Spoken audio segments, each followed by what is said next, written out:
আমরা 1 মিনিটে এইচএসসি লেভেলের রাইট ফর্ম অফ ভার্বস এর একটা প্রশ্ন সলভ করে দেখি।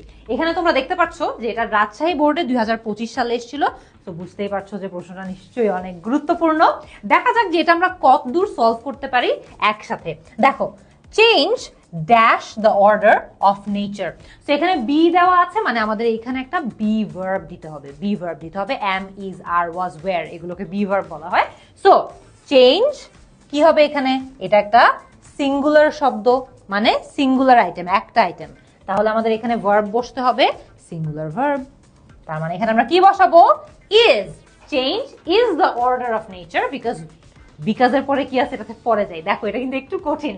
Because we know the proverb, মানে এইখানে ওরা এমন একটা কথা বলবে যেটা একটা প্রভার্ব, যেটা সব সময় একই স্ট্রাকচারে থাকে। মানে এটা আমাদের একটু হলেও মুখস্থ করতে হবে, অর্থাৎ যেই স্ট্রাকচারের প্রভার্বটা আছে সেই স্ট্রাকচার অনুযায়ী আমাদের এখানে ভার্ব বসাতে হবে। সো দেখো, because we know the proverb, এখন এখানে প্রভার্বটা বলছে that old order changes dash, ড্যাশে বলেছে ইল্ডের কোনো একটা ভার্ব ফর্ম আমাদের বসাতে হবে। ইল্ডের কোন ভার্ব ফর্মটা এখানে বসাতে হবে? যদি তোমাদের প্রভার্বটা মুখস্থ থাকে তাহলে তোমরা ওইখান থেকে বসাতে পারবা, আর যদি সেটা মুখস্থ না থাকে সমস্যা নাই। দেখো, ওল্ড অর্ডার চেঞ্জেস মানে আগে যা যা ফলো করা হতো নিয়ম কানুন সেগুলো পরিবর্তন হয়, dash place to the new, মানে নতুন জিনিসকে জায়গা দেওয়ার মাধ্যমে বা জায়গা করে দেওয়ার মাধ্যমে পুরনো নিয়ম কানুনগুলো চেঞ্জ হয়। তাহলে এইখানে আমাদের বসাতে হবে ভার্ব প্লাস আইএনজি। সো কি হবে এখানে? দেখো, ইল্ডিং, ইল্ডিং, ঠিক আছে? Old order changes yielding place to the new. এই কন্টিনিউয়াস কাজটা, এই ইল্ডিং এর কাজটার মাধ্যমে, তাই এটা ভার্ব প্লাস আইএনজি হলো, তারা পুরনো জিনিসগুলোকে রিপ্লেস করে। আচ্ছা, লাস্টে কি আছে দেখো, so nothing dash new for ever.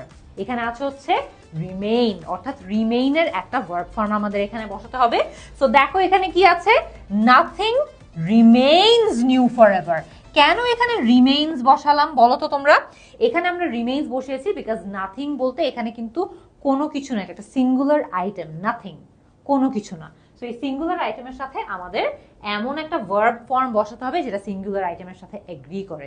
Singular ভার্বের সাথে সিঙ্গুলার সাবজেক্ট থাকে, সিঙ্গুলার সাবজেক্টের সাথে সিঙ্গুলার ভার্ব থাকে। সো এখানে রিমেইনের সিঙ্গুলার ফর্ম হচ্ছে রিমেইনস।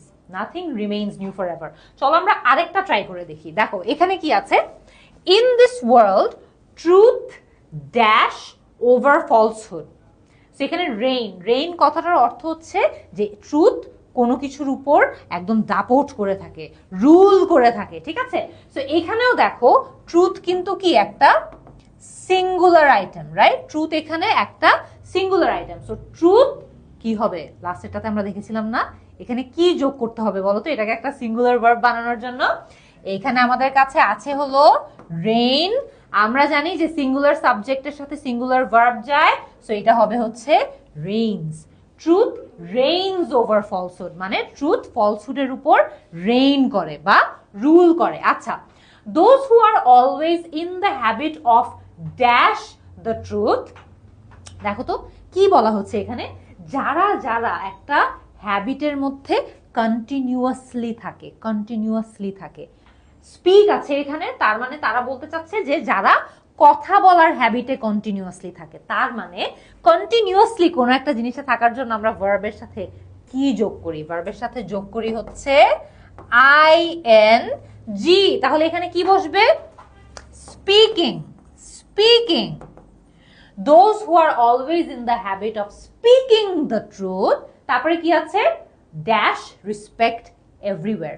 দেখো এইখানে তোমাদের একটা ওয়ার্ড দেওয়া আছে, বাট এটা যেহেতু রাইট ফর্ম অফ ভার্ব, এইখানে আমাদেরকে একটা ভার্ব বসাতে হবে, বাট ভার্বটাকে তার রাইট ফর্মে বসাতে হবে, রাইট? সো দেখো, those who are in the habit of speaking the truth are respected everywhere. কেন আর হলো? দেখো তো কেন আর হলো? আর হলো কারণ এখানে আমরা প্লুরাল একটা সাবজেক্ট নিয়ে কথা বলছি, যেটা হচ্ছে দোজ, মানে সকল মানুষ যারা, দোজ সকল মানুষ যারা কথা, সত্যি কথা বলে, দে আর রেসপেক্টেড এভরিওয়্যার, তাদেরকে সব জায়গায় অনেক সম্মান করা হয়। দে আর রেসপেক্টেড এভরিওয়্যার। এখানে আমরা আর রেসপেক্টেড বসালাম। লাস্ট আরেকটা প্র্যাকটিস আছে, এইটা আমি তোমাদেরকে করে দেখাবো না, এই প্র্যাকটিস প্রশ্নের উত্তরটা তোমাদের দিতে হবে। এটা কিন্তু চট্টগ্রাম বোর্ডে 2025 সালে এসেছিল। So you guys can understand যেটা অতটাও সহজ হবে না, কিন্তু এই প্রশ্নটার জবাব আমাকে কমেন্ট সেকশনে করে দিয়ে দাও, আমি দেখি যে তোমরা কত দূর রাইট ফর্ম অফ ভার্বস বুঝতে পেরেছো।